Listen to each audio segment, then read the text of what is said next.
অমুক ভাই তমুক ভাই, অনেক ভাইকেই দেখা আছে। ইলিয়াস আলীর নিখোঁজ ও বিএনপি দলকে ভাঙনের জন্য স্বৈরাচার সরকার যে গভীর ষড়যন্ত্র করেছিল তার প্রতিবাদে দল থেকে কঠোর আন্দোলনের ডাক দেয়।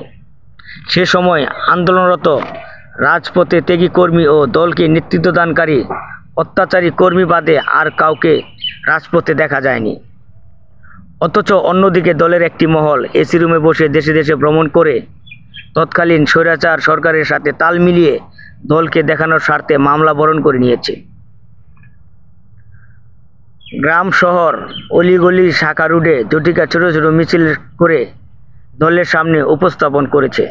বিগত 5 তারিখের পরে ওই সমস্ত সুবিধাবাদী নেতারাই দলের শীর্ষস্থানে অবস্থান করে আছে।